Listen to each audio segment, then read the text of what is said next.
You have spent thousands of dollars, hundreds of hours trying to heal yourself into someone who can tolerate breadcrumbs. Okay, listen to that again. You have spent thousands of hours and thousands of dollars trying to heal yourself into someone who can tolerate breadcrumbs. You are literally working on yourself so that you can accept less, so you won't be triggered when they ghost you for 3 days, so you can be the chill girl who doesn't need consistency or effort or basic respect. And that is not healing. That is a tragedy. You're learning about attachment styles and how to regulate your emotions and your nervous system and how to communicate your needs without being too much. And for what? What are you doing this for? You're doing this so that the person who can't even text you back consistently might finally see your worth. So the emotionally unavailable person you can't stop thinking about might suddenly wake up one day and think, wow, she's the one, he's the one. I need you to ask yourself something and to be really honest with yourself when it comes to this, because this is important. This will literally change the trajectory of your life. And be brutally honest. Who are you actually healing for? Hi, my name is Joy. Today I am going to challenge some things within you and your healing journey, and it is not going to make you comfortable. So if you have low tolerance for discomfort, then maybe don't watch this. Okay. So if we are being very real here, like so for real right now, you're doing all this work to become, not so you can become free. You're not doing this work to become free and liberated, right? You're doing it to finally be good enough for someone who keeps showing you that they are not going to choose you. You think that, okay, if I just heal my anxious attachment, they are not going to trigger me anymore. And then they're going to come close to me and then we can have a relationship.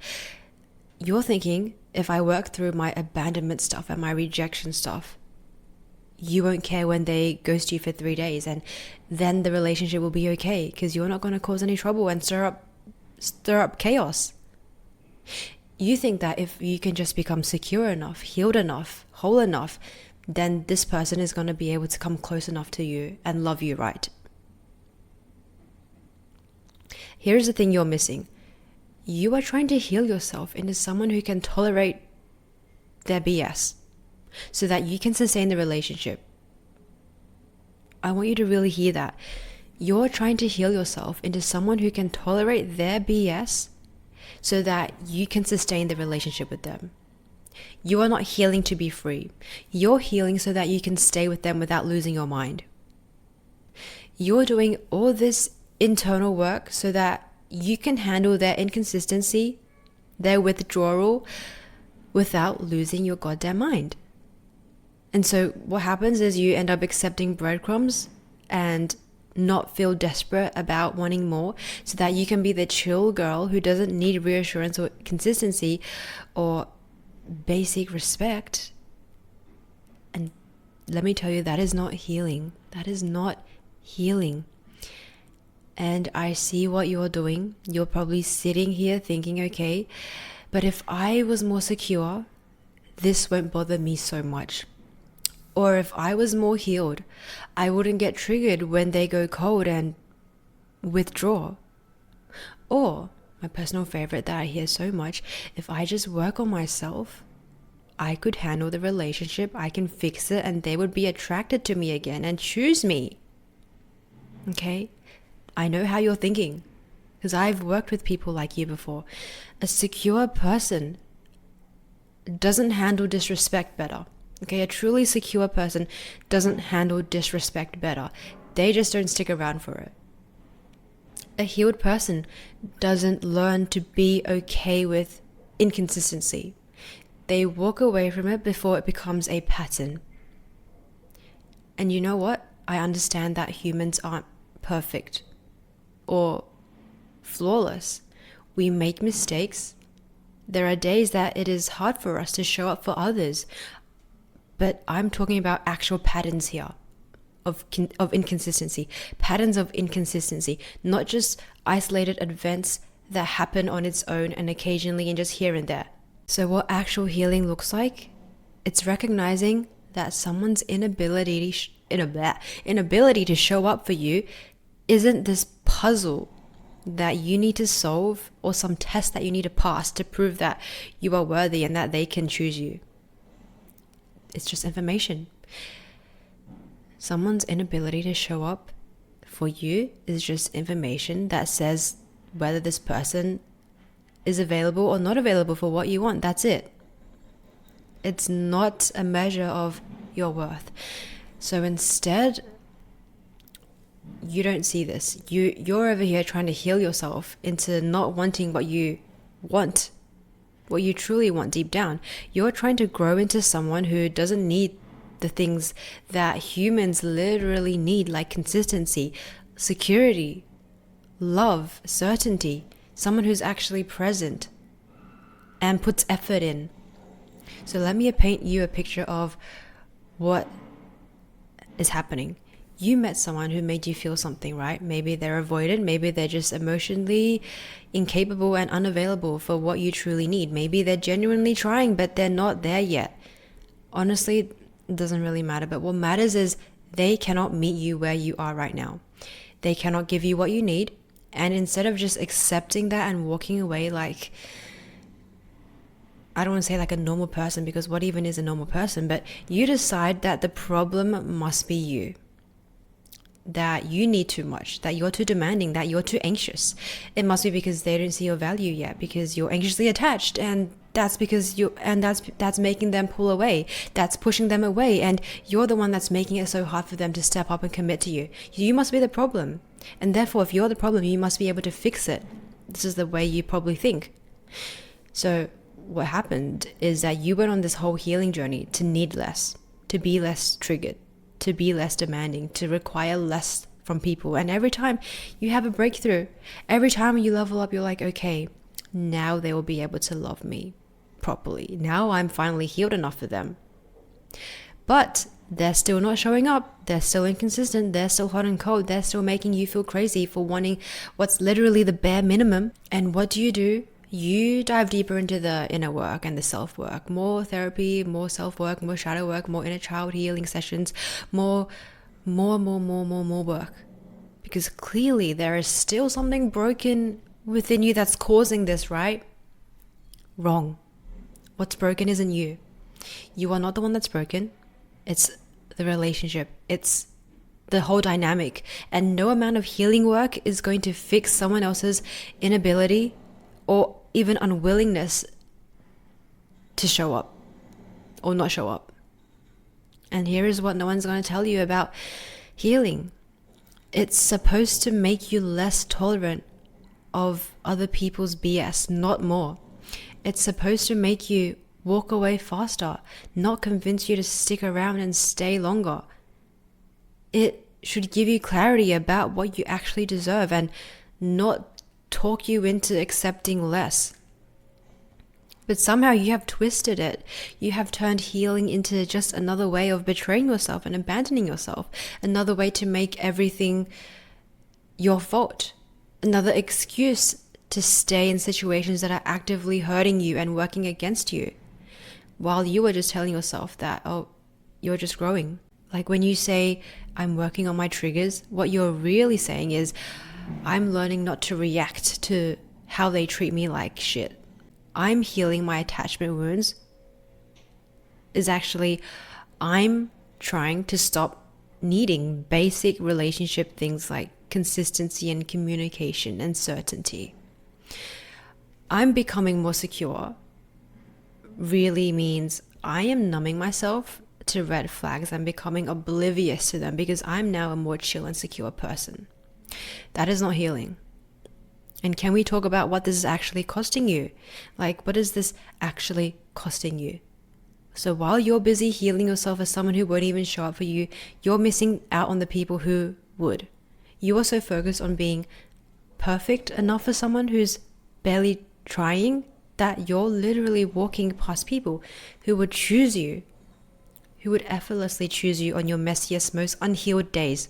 You're trying to spend all your energy, all your mental capacity, your money, your entire time and everything into fixing yourself, into being someone who is undervalued. Like, do you hear how insane that is when I say it out loud? You're sitting in therapy talking about why you get anxious when they don't text back for 8 hours. But the question isn't, why do I get anxious? It's why am I with someone who consistently is inconsistent with me?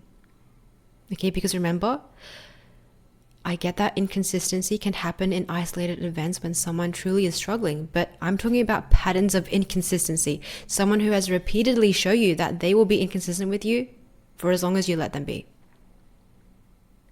I need you to really understand this.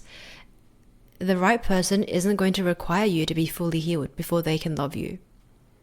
They will meet you where you are.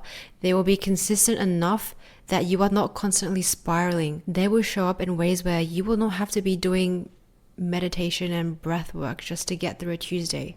Healing is important. Yes, we all have wounds and patterns and stuff we are still working through. I am not saying you need to be a perfect human being, but the difference is you should be healing to become more of yourself, not to tolerate someone else's inability to love you right. And when you tolerate that, guess what happens? You are compromising on yourself.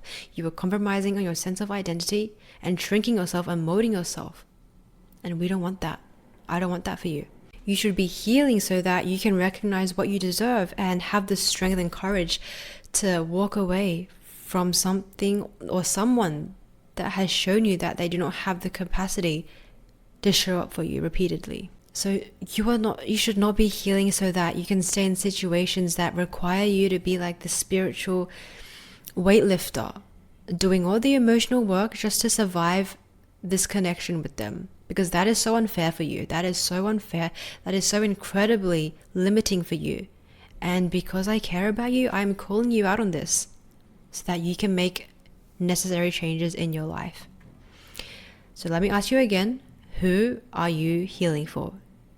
And if your honest answer is, I'm healing so that they can finally be able to love me, and I'm doing the healing work so that I'll be easier for them to love, so that I can handle the inconsistency without falling apart, you're doing it backwards. Okay, you're doing it backwards.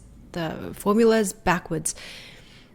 Or if you're trying to do the healing work so that you can say, I'm no longer triggered by their behavior anymore, even when their behavior is out of bounds with my values and what I stand for, you're doing it backwards. You're doing it backwards. Stop healing yourself for people who have repeatedly shown that they cannot show up for you the way you need. Start healing yourself so that you can truly walk away from people who won't show up. And there is a massive difference. One keeps you stuck, trying to be enough for someone who's not even fully trying. The other sets you free and sets you on the path of finding someone who doesn't make you question your worth every 1 to 3 business days. And if you're confused about whether you're healing for them or for yourself, here's the test. Would you still be doing all this work and watching all these videos if they weren't in the picture? If the answer is no, or if you're even hesitating, you already know the truth. The answer is there in front of you. You're healing yourself for someone who isn't even showing up to witness it, for someone who isn't even doing their half of the work. Okay, and someone who isn't meeting you even like a quarter of the way, a third of the way, that's not healing. That's just hope. That comes at a very heavy cost. Stop trying to become more secure so that you can tolerate their inconsistency and their lack of ability to show up for you. Start healing yourself into someone who knows what they deserve and won't accept anything less than that. Someone who can walk away when something isn't right for them, even when it hurts like hell. I know it will hurt like hell. I get that. But you are going to have to hurt so much more if you choose to stay in a relationship that is shrinking you, that is making you sacrifice yourself, that is making you compromise on everything that you stand for. It is simply not worth it. Your healing is for you. It's supposed to set you free. It's not supposed to keep you imprisoned in a situationship that's slowly killing you. And if the person that you're with cannot meet the version of you that's actually doing the work and growing, that's not a sign that you're not doing enough and that you need to do more work. It's a sign that you need to find someone who will. And sometimes, you know what? Sometimes they do step up when you genuinely are like, you know what? I'm done with this. I am done. But by that time, you are probably not even going to be attracted to them anymore in the same way that you were before. You got this, guys. I believe in you. I believe in your capacity to recover and to heal and to become the best version of yourself that you can be, the most loving, the most compassionate version of yourself that you can be, without letting people step on you, without letting people cross your boundaries. I'm all here for it and I support you. You got this. I will catch you guys in the next video. Bye.